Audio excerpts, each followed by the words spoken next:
개발자 전문성을 높이기라는 세션이고요. 모실 분은 그 박영롱님이신데, 박영롱님은 NHN, NC소프트, 티켓몬스터, 카카오 다니신 회사들이 그래요.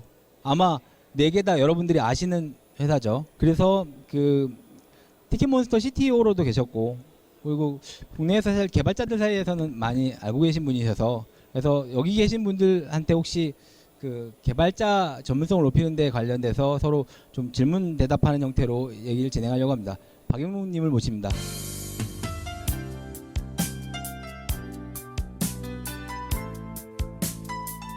박영웅님 같은 경우 아까 제가 소개드린 대로 유명한 회사, IT 회사, 유명한 회사들에서 많이 근무를 하셨는데, 그래도 본인 소개는 간단히 해주셨으면 좋겠어요. 네, 지금 소개받은 것처럼 여러 회사를 좀 전전을 했었고요. 스타트업부터 대기업까지 다양하게 경험을 해봤었고, 기술셋에서도 이제 웹 개발, 뭐 iOS, 안드로이드, 뭐 자바, 파이썬 다양하게 경험을 해봤기 때문에 다양한 경험이라는 관점에서 도움이 되는 말씀들을 많이 들을 수 있을 것 같아요.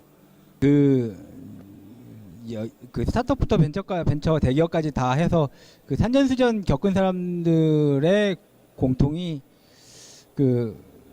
너무 많은 걸 다뤄서 이렇게 얘기하라 그러면 할 말이 너무 많은 거야. 그래서 궁금하신 점들, 이런 거에 대해서 질문하면 좋겠다라고 해서 4개를 뽑아왔는데요. 뭐냐면 개발자로서의 학습 그리고 성장. 그러니까 초보 개발자가 어떤 걸 배워나가고 성장하는 데 있어서 필요한 것들 어떻게 해야 하는지가 첫 번째 화두고요. 두 번째로는 사실은 개발자들한테 언어를 하나 추천해 주세요 라고 하면, 처음으로 배울 언어 하나를 추천해 주세요 라고 하면 보통 뭘 선택하냐면 파이썬을 많이 예를 듭니다. 파이썬을 배우면 인생이 편해질 거야 라고 얘기하는데, 저는 파이썬을 몰라요.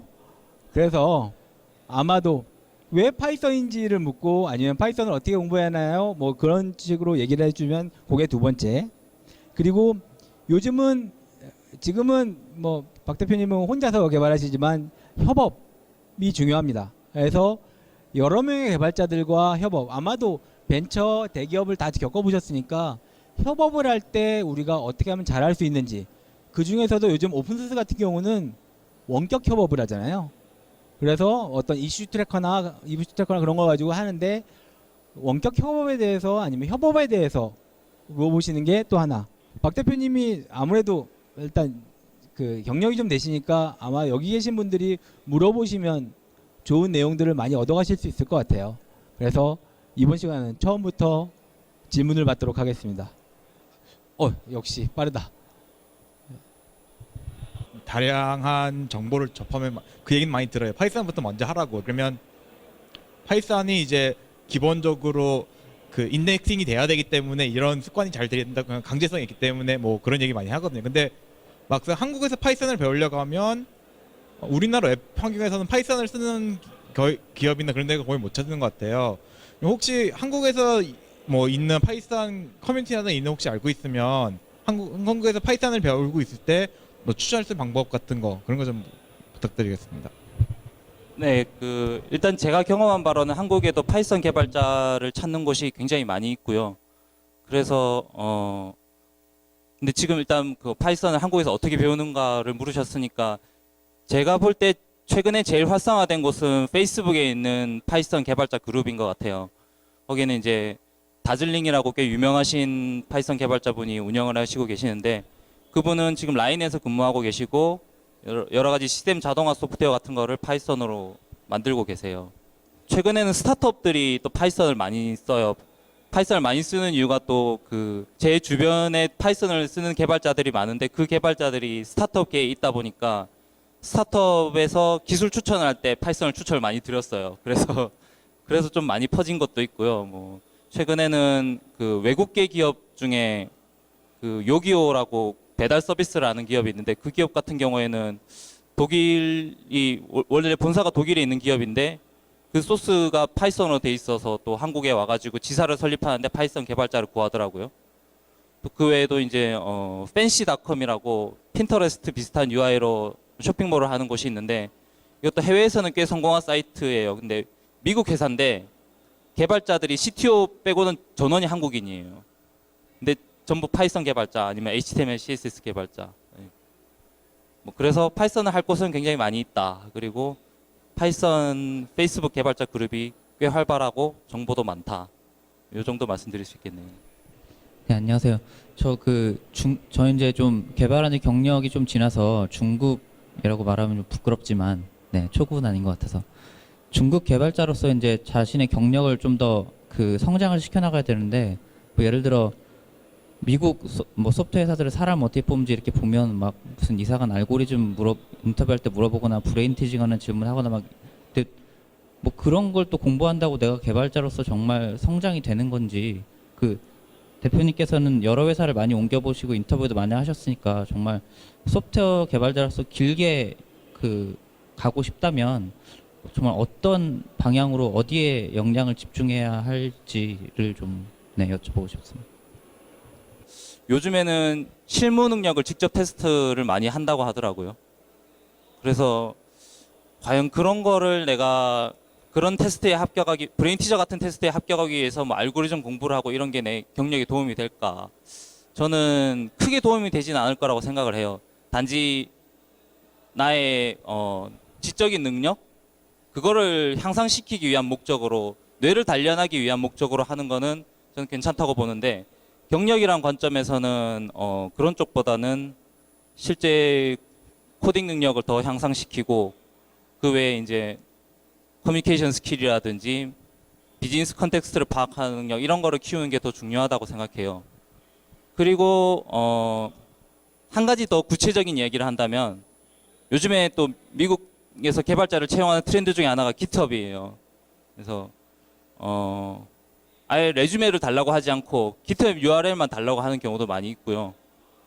그래서 GitHub에서 오픈소스 활동을 많이 하면 그 자체가 다른 사람이 보는 경력도 되고 나 스스로도 굉장히 깊이 있는 경험을 쌓을 수가 있어요. 내가 만든 오픈소스가 널리 쓰이게 되면은 또 피드백도 많이 받고 거기에 대해서 대응을 해야 되거든요. 그러면은 회사에서 하는 거랑은 또 다른, 그러니까 좋다 나쁘다가 아니라 다른 차원의 경험을 할 수가 있어요. 그래서 이런 것들이 개발자로서의 커리어를 높여나가는 데 도움이 된다고 생각을 해요. 그 사실은 그 개발자들이 특히나 우리나라 개발자들이 못하는 게 뭐였냐면 후배 개발자가 들어왔는데 가르쳐 주질 못해. 그러니까 뭔가를 물어보면 그건 이렇게 하는 거야 뚜뚜뚝 해버리고 자긴 가는 거지. 자기가 아니까. 그래서 그러니까 보통 후배들을 양성시키는 방법으로 뭐 다양하게 얘기를 합니다. 뭐 페어프로그램이나 여러 가지를 얘기하는데, 그래서 사실 박 대표님이 생각하시기에 그러니까 후배 개발자를 양성, 내 부사수를 어떻게 키우는 게 해주는 게 그 사람한테도 도움되고 나한테도 도움되는 방법일까는 아마도 여기 계시는 많은 분들이 궁금해하시는 게 아닐까 생각이 들어요. 일단 그 학습에 있어서 보통 그 여러 가지 학습 이론들이 있는데 그 중에 한 가지를 말씀을 드리면, 학습이 잘 일어나는 경우들을 관찰을 해보면은 자기에게 주어진 문제의 난이도가 너무 높아서도 안 되고 너무 낮아서도 안 된대요. 그 사람의 수준에 맞는 난이도의 문제가 주어졌을 때 학습 속도도 빠르고 성과도 낼 수 있다는 거죠. 이제 그런 관점에서 보면은 그 선배 개발자들은 후배 개발자들에게 일을 줄 때 그 사람의 실력을 정확하게 파악을 해야 돼요. 그래서 그 사람의 실력보다 약간 높은 업무, 그런 업무들을 지속적으로 주면서 그 약간 높은 그 갭을 스스로 뛰어넘게 계속 유도를 하는 게 이제 좋은 방법 중에 하나라고 얘기를 하죠. 그래서 근데 이런 방법이 사실은 대기업에서 많이 악용되고 있어요. 삼성 같은 데서는 이제 약간 높은 업무를 줘야 되는데 굉장히 높은 업무를 줘가지고 쪼우고 막 그러는데, 이게 쪼은다고 되는 일은 아니고요. 높은 업무를 주고 하다 보면 또 그 역량을 정확하게 파악하지 못해서 또 난이도 조절에 실패할 때도 있잖아요. 그러면은 이 사람이 다시 나한테 물어보러 오게 만들어야 돼요. 그걸 막혀 있는 거를 무한정 시간 끌면서 하는 게 아니라 막혔을 때 다시 나한테 물어보러 오게 하고, 이런 과정들이 이제 반복되면은 실력이 빨리빨리 올라갈 수 있는 거죠. 근데 사실 여기서 중요한 거는 그 개발자 역량은 어떻게 파악한다 치는데 문제의 난이도를 어떻게 파악할 것인가. 근데 문제의 난이도를 파악한다는 게 결국 큰 문제를 작게 쪼개는 거죠. 이제 개발해야 될 게 이만큼 있으면은 그거를 한꺼번에 던져주면은 초보 개발자들은 잘 못하니까 그 사람이 해결할 수 있는 부분으로 쪼개야 돼요. 근데 이 쪼개는 게 사실은 그 전문가들이 잘 못하는 것 중에 하나예요. 왜냐하면 자기는 쪼개지 않고 문제를 해결해 버릴 수 있으니까.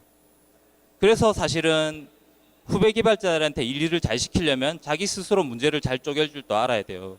근데 이 능력이 이제 또 다른 관점에서 이야기를 할 수 있는데, 보통 이제 전문가들의 지식을 암묵지와 이제 명시지 두 가지로 나눠요. 암묵지는 뭐냐면은 자기가 알고 있는데 알고 있다는 사실을 모르는 지식. 명시지는 알고 있고 알고 있다는 사실도 알고 있고 다른 사람한테 설명할 수도 있는 걸 명시지라고 해요. 근데 이제 전문가가 되면은 명시지만 늘어나는 게 아니라 암묵지가 많이 늘어나거든요. 그러면은 이 사람들은 자기가 어떤 문제를 발견했을 때 굉장히 쉽게 해결하는데 왜 그걸 해결할 수 있는지 잘 몰라요. 그러면 이 지식은 확산시키기가 어렵죠. 그래서 전문가로서 선배 개발자가 노력해야 될 게 뭐냐면은 자기가 가지고 있는 암묵지를 분석하는 거예요. 내가 이 일을 굉장히 빨리 해냈는데 왜 이걸 내가 잘했지? 이거를 분석하다 보면은 하나씩 나와요, 포인트가. 그런 포인트들을 발견해 나가다 보면은 이제 후배들에게 그 포인트를 집어서 줄 수 있는 거죠. 그러면은 내가 이 커다란 문제를 만났을 때 어떻게 쪼개서 줘야지 이 후배 개발자가 이해할 수 있는지를 알게 되는 거죠.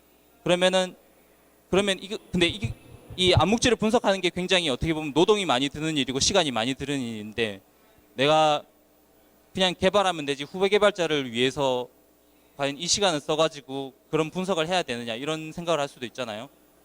근데 이게 자기한테도 도움이 되는 일이에요. 왜냐면은 자기가 뭘 잘했는지를 분석하면은 그 장점을 더 살릴 수가 있거든요.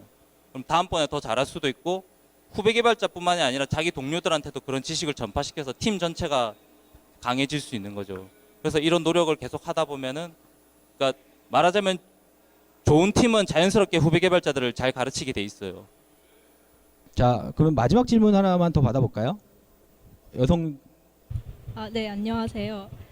저는 전문성을 높이는데 제일 효과가 높은 게 peer 리뷰라고 생각을 하거든요. 근데 그 peer 리뷰 받은 것 중에 뭐 기억이 남는 거라던가 아니면은 내가 해준 것 중에 정말 효과가 좋았던 게 있다면 그거 말씀해 주시고요. peer 리뷰가 어떻게 보면 한국 정서랑 약간 잘 안 맞는 부분 있잖아요. 되게 지적하는 그런 분위기가. 그래서 그런 피어 리뷰를 잘하기 위해서 어떤 노력을 하셨는지 두 가지가 궁금해요.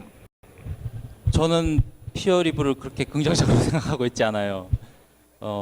저도 사실 그 애자일 문화에 있으면서 리뷰에 대해서 다양한 실험들을 해봤어요. 코드 리뷰 같은 경우도 여러 명이 모여서도 해봤고, 피어 리뷰로도 해봤고, 또 이제 팀장 입장에서 팀원들하고 대담도 해보고 여러 가지 많이 해봤는데, 제가 요즘에 이제 궁극적으로 다다른 결론은 자기 스스로 리트로스펙티브를 하지 않으면은 바깥에서 그거를 줄 수는 없다고 생각을 해요.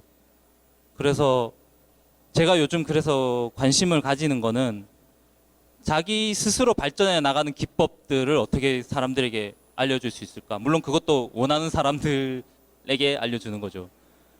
그런 쪽으로만 생각을 하고 있고요. 직접적인 피드백을 그렇게 많이 주려고 하지는 않아요.